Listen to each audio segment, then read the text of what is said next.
Just pretend this is an invisible teacup. Welcome back to Fiction Tea Reviews.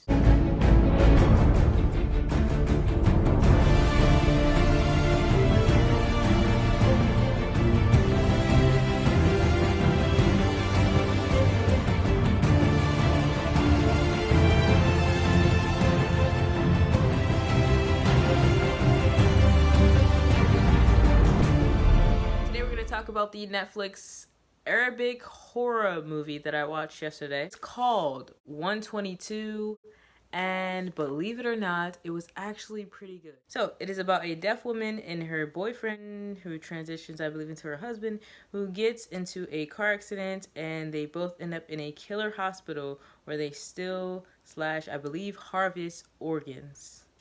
I mean, that topic alone is just mad interesting. So I also forgot to mention that it is directed by Yasir Al-Yasir. The writer is Salah El-Jinmi. Ahmed Dawood, aka Nasir, is the main guy character, and Amina Khalil, who plays Umina, is the main protagonist female character. So I want to say that this is in Arabic, so you pretty much can only read the subtitles. There is no English dub for this. I tried to look it up and see, but there isn't. And despite having to, look at the subtitles sometimes and take away from it, it was fine. The film definitely looks low budget. I mean, 100% it looks low budget. But I think they did well with what they had, and I think the movie turned out pretty good for a low budget film, for whatever resources that they have or material, which is crazy because I would think Netflix would have more money to give people to make movies, but I guess because it's international, it was low budget. And I heard that Arabic films, they don't really do too many films or too many horror films, so I'm guessing this is a one-up for them. But yeah, it was cool. Now, there were some parts that was just like, come on, that's not possible. I understood it despite me thinking like this would never happen, because I was like, maybe his love was so strong that it just kept him going and these situations were happening. The acting was okay, and the plot set off pretty quickly. Like, as soon as the movie started, it kind of got quickly into the plot. It gave us a little backstory between them two. Not a bit of a backstory, but as it went along, you got to know the backstory of how they got together. The plot happened quickly. Like, as soon as they got in the hospital and they played that music and you saw the scene, you knew that there was something sus going on between within that hospital. Now, this film can be said to be predictable because of the type of film it is. It's a horror film. It's about doctors in a hospital stealing people's organs and stuff. It can be said like, oh, this is predictable. But honestly, even if it's predictable or not, it's worth the watch. I don't even know how I stumbled across this movie, honestly. Like, I just kind of found it. I think I found this movie because it was a suggestion of new films. One thing I want to say about the boyfriend, spoiler alert, he was like extremely determined. Like, he did whatever it took to protect his girl. And I was like, damn, like, no matter what, he just was like throbbing. He'd been shot like 50 million times. And like, he was trapped, he was beat up, all types of everything in the world happened to this guy, and he was just like taken. He reminded me of like Taken, the dad. Like, he was stopping at nothing to save her. I also like that they involved a different type of protagonist. The woman who was the main character, she was deaf in one ear. She was deaf, so she would wear a hearing aid. And you don't really see that in films, in horror films, or really films at all. And that's definitely a representation of not just Arabic people, but people who are deaf, and you don't really see that's not really common in film. So I thought that was what's up. Of course, this is all Arabic film, so all the characters, everybody on here was Arabic. They didn't really have a diverse cast. I think this movie was definitely for Arabic people. That's why it was just an Arabic movie. I'm still not sure why the movie was called 122. I might have missed it. Maybe like one of the rooms that he was in, the morgue, might have been 122. I'm not sure. The doctor was pretty good. I feel like he did pretty well with his acting. But the part when he was like about to die, I was like, are you gonna die? Are you not gonna die? Like, what's going on? But I was like, you know what? He did pretty well. And although the end was quite predictable, I liked it. I think they should definitely put out more Arabic films. And yeah, I enjoyed this film. I encourage you to go watch it if you enjoy horror films, or if you want to watch an international horror film. If you like this video, give it a thumbs up and comment below and let me know what are your favorite international horror films to promote. To Rain by Yours Truly T Outlaw. Again, all of my copies of the book have not come in yet, so if you are interested in getting the book, just let me know in the comments below. Let me know. I can send you an email, so when the book comes, we can, you know, go through that. We can do that transaction. Or if you don't want to wait, you can definitely order it off Amazon. I would request just waiting until my books come, so that it'll be easier for me to exchange it with you. But if you're, like I said, you want it now, you can get it now. But I will let you know, it's a little bit cheaper through me versus through Amazon. So, this book that I wrote is called Rain, and it's about a group of young adults in a psych ward who've been living there for so long they have become accustomed to their lifestyle. They're like, we're crazy. We're just going to be crazy for the rest of our lives. That's it. But then this new counselor comes, and he's like trying to figure out if these kids are really crazy, and he's learning that I think something else is going on in this place, and it's not just the kids being crazy either. I think there's something deeper, and I'm going to try to uncover this story. It's kind of like a psychological thriller meets murder mystery meets sci-fi in between the layer of the whole thing. It's like cutting open a cake, and we're going to get back into this. So let's see where I stop. Okay, so last we checked, right, John Smith, his girlfriend Kat, who he's been with for years. I'm sorry that there's no backstory of her right now. But I felt like it wasn't important. So his girlfriend Kat, who he's been with for years, shows up at the diner. She's like, I'm back with my husband. I'm leaving you, deuces. And he's like distraught. And he writes in his journal, and he's like, I'm all alone all over again.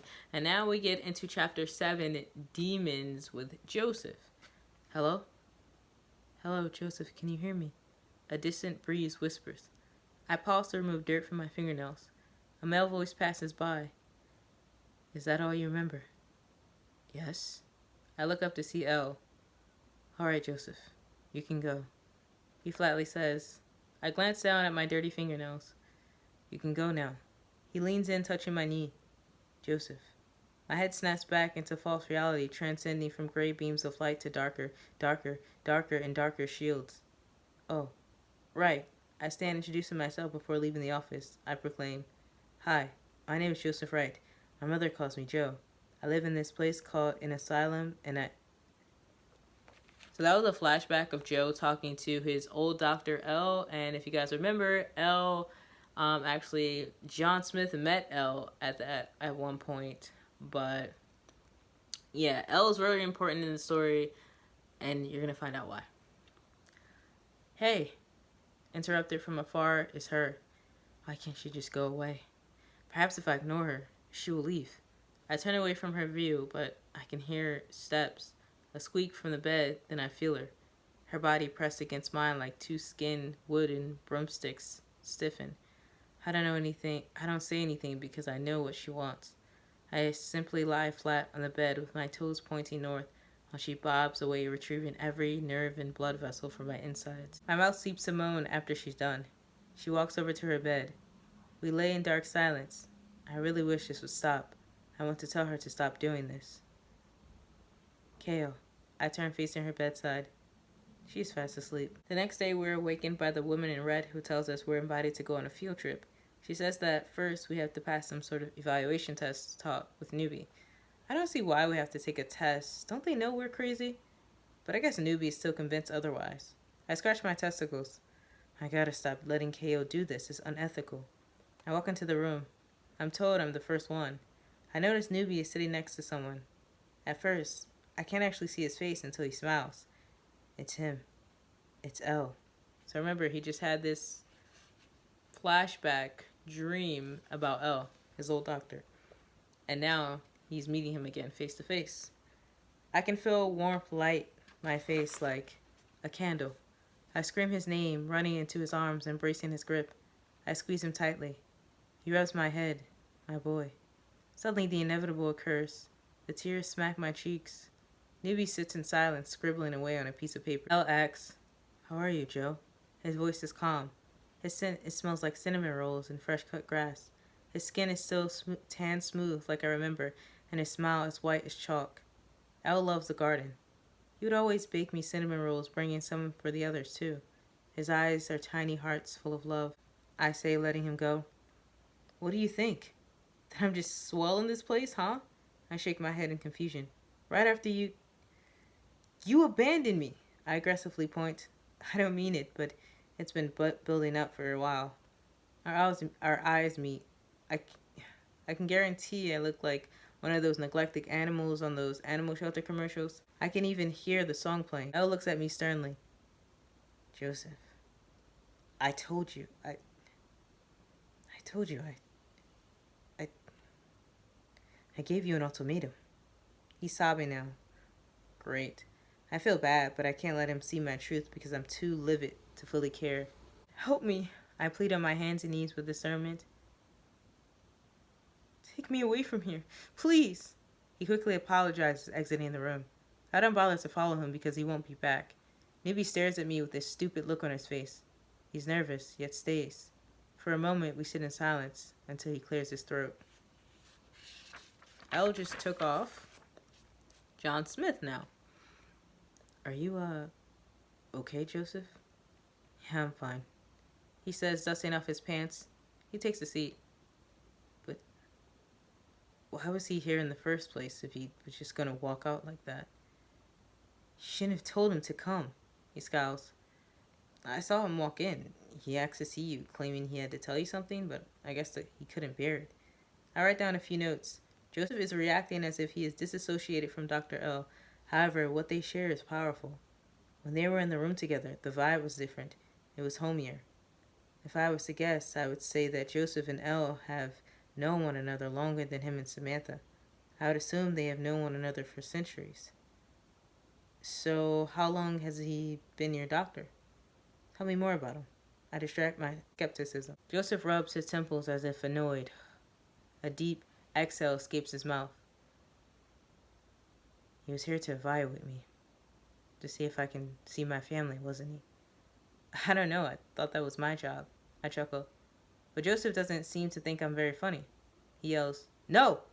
Not for me. They had to get someone more qualified to see me." Like, why'd he even come if he was gonna walk out like that? It's just the same shit with him all over again. I don't know what to say, so I just nod in contempt. "You know what, Jake? Everyone is out to get me here. I don't know why." He opens his mouth, pointing. "Look over there. You see her?" "She's here," he whispers. His eyes widen towards the corner, pointing. "Look! Look! There she is, watching me. Always. Just watching me," he creaks. "What? What do you want, huh?" Then he smiles, waving at the blank wall. Vibrantly, I reassure, "The evaluation is not to see your family. It is..." He is shaking in his seat. "God, please," I pray, "please don't let him have a seizure. It is to see if you're capable of being taken outside, kind of like a field trip." "Me? Go on a field trip? Ha!" he taunts. No one's ever cared that much. The sarcasm in his voice betrays. I scribble. "When was the last time you have actually been outside?" He does not respond. He is just perched on the chair, scraping his fingernails, laughing like a hyena. "Well, okay. So, what do I do now?" He asks to no one of importance. "What about Elle? Tell me about him. You two seem to have a deep connection." He exhales. "Elle has been my doctor for about 2 or 3 years. I've been in and out of this place for a very long time." He grins at me. "So thanks to him, I was released. Several times on probation, but luck is never in my favor. So here I am. Take me to your leader." He screams, standing with open arms, and sits back down. "So, you were here before the others?" I ask, intrigued. "Well, with the exception of Sam. Elle loves me too much. He couldn't bear to stand here to face me. He's heartbroken." I blurt, But isn't he the one who left? I don't understand. Why not come visit you if he can't? They won't let him. They transferred him over, Leon.